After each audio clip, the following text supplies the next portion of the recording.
Hi guys, Mark here, Celtic Crossbows. We're on a little spin on things over the next week or two. We're going to be coming away from the modern crossbows. I've got a lot of projects going on at the moment, but we're going to change the flavour and delve a little bit into medieval crossbows. We're not going to be looking at so much of the individual constructions and everything, like splitting hairs on the European nut who invented it, the Romans or the West Europeans, all things like that. We're just going to be looking at more towards siege catapults or arbalists, which was the metal prodded crossbows. Crossbows being predominantly a wooden bowline, whereas the arbalists had a metal bowline with a shorter draw stroke.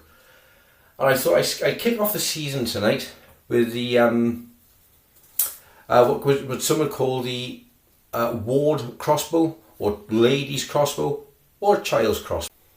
Okay, so we're going to come in first with the Ward Crossbow. I think the Ward Crossbow is not so much as, say, in the 15th century, I'm going to look after my ward, which means it would be a senior gentleman looking after a young lady or something like that. I think it was used more in the terms that it was a last line of defence for the lady of the castle. You look at the size of the grip for the trigger. It had a lot of leverage because obviously a lady's hand was a lot weaker than men's hands traditionally. You had the lady of the castle, she would have been sewing and darning and doing all those lady country folk sort of things.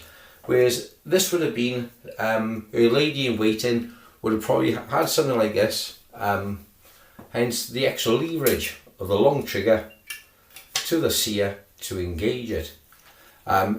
We shall remove the safety, there's not a safety catch, it's for holding the bolt, the finger.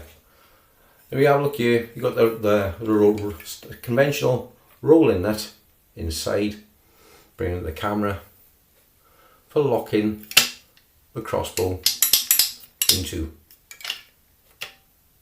So here she is now, bring it in, we'll lock, and then she's locked now, ready to fire. This one now is a reproduction. She was built in the 1960s by a gentleman up in Leicester, and this is one of his, what he considered to be a peasant bow.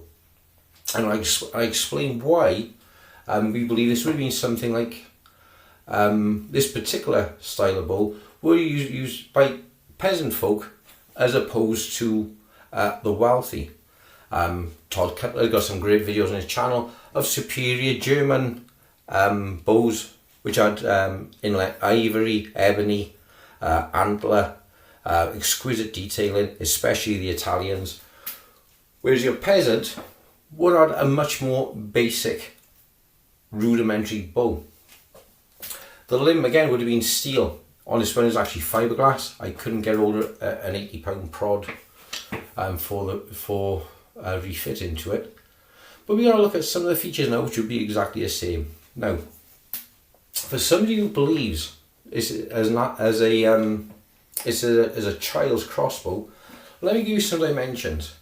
I'm 6'1", I'm 15 stone, which is about 190 pounds. I'm a big bloke, and my hand, as you can see, is quite fully spanned out onto there. So I think you'd have to take some of the slack in the trigger to use it. And as you've seen from my earlier video, I wasn't quite ready for the amount of kick that came off this. I tried to cock it, which you would have done in the old days, and put it against your chest and pull it. That hurts, that kills. Because this is such a small area with over 50 pounds of force pushing into one spot, you will quite literally crack a rib before the bow pulls. This would have been cocked by placing face down on the ground, engaging your nut, making sure the catch is out the way for your arrow, and quite literally then pushing down from above on the string, pushing into the ground, bringing the string down over the nut to engage. Right, I just checked it, it's ash, or type of ash. Now if you have a look at the trigger here, it's a very long swooping affair, but it's also very basic. Upper class crossbows would have a much more artistic style. I'll show you now on a munitions grade crossbow now. The trigger, look at the beautiful detail in the trigger, the metal twisted and then curved and brought into shape. So a lot more effort and time and money has gone into this particular crossbow when it was made. So with that, you can just safe to assume this would be a peasant's crossbow for protecting the home. Maybe the husband was a soldier, maybe he was a blacksmith, maybe he got off to war for the day, who knows.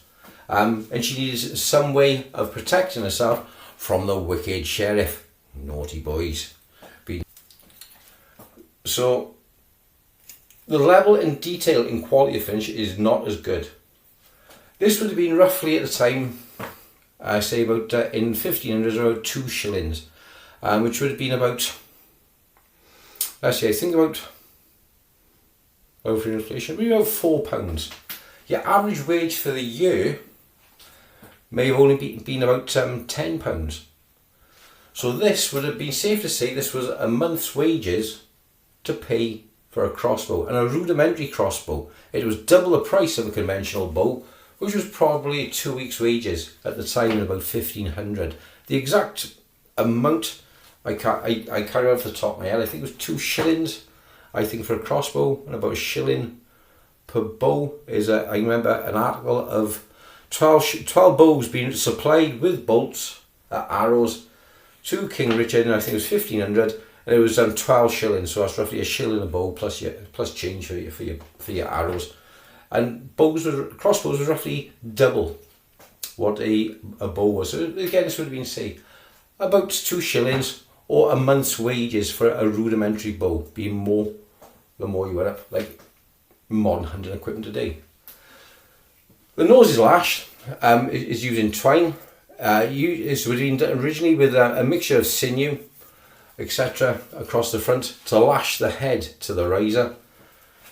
It's a lovely little piece, and like I said, for home defence, as I tried to show in my earlier video, if you've got a full-size crossbow like the one I got behind me, a £350 bow, you're not going to be able to come down around the battlements, sneaking around the corner and take a pot shot and take somebody around them long spiral staircases. Don't forget, those spiral staircases, they was right-handed. They rose clockwise. They rose clockwise for a reason, because your sword hand was your right hand, and there's no way could you swing your sword hand coming up the stairs. So for the embedded troops already in the fortress or castle, if you're coming down the stairs, the curve is on your left hand side, your right hand is free, so you can swing down on the guy beneath you. He has got to get his arm, so you've got the pillar coming up around on the inside and try and fight up around the corner with his arm around the post. It makes it extremely difficult. So if you're coming down with a small crossbow, and you can just come around the corner and dink straight through the head, which this will easily do.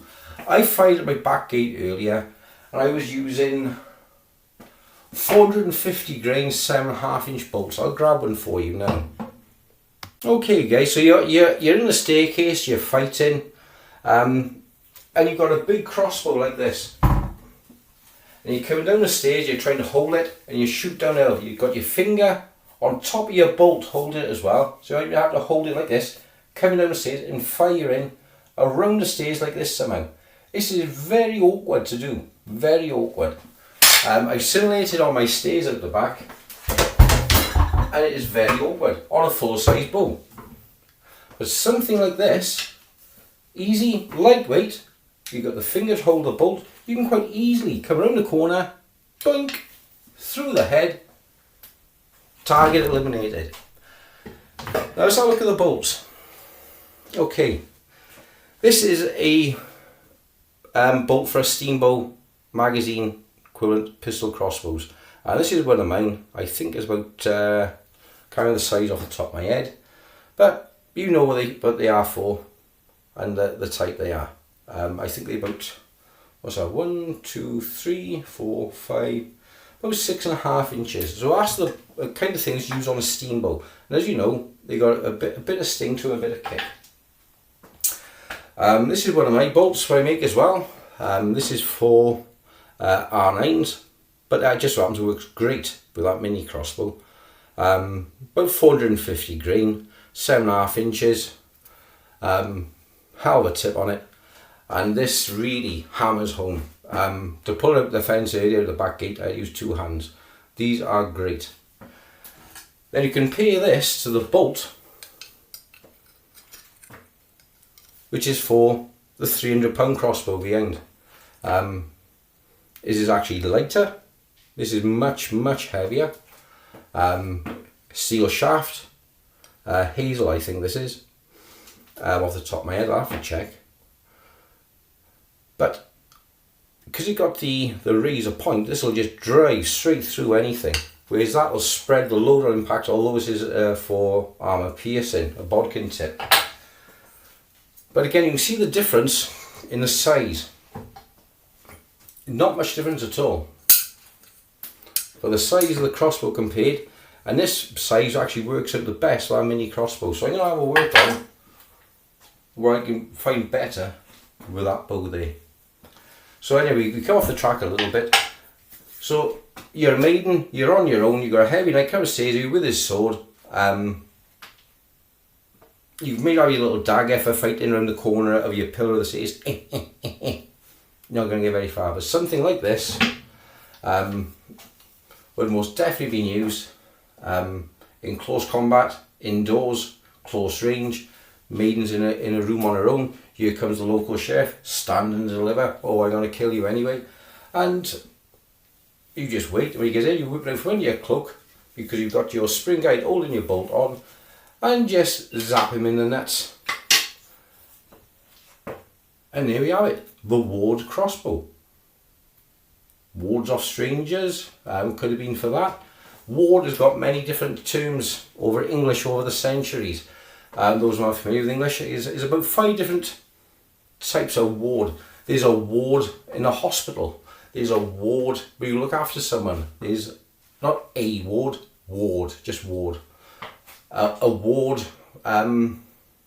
which is in between the battlements on a medieval castle. There's many different uses of the word ward over millennia, changing from century to century and usage.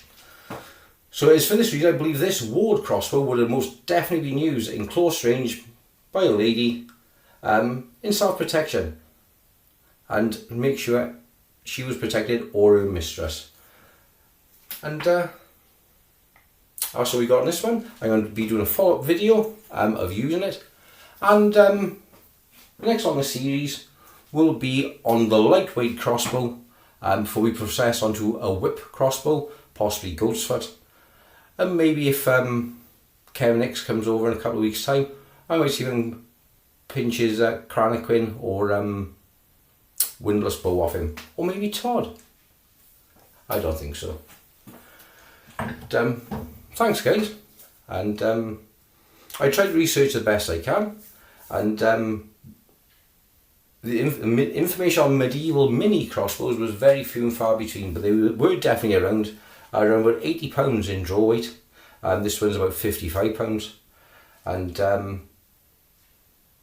they most definitely certainly would have been used for close quarters self-defense, not like the assassin's bow, which, as Todd showed, was more of a gimmick. Thanks for watching guys. Thanks and bye bye.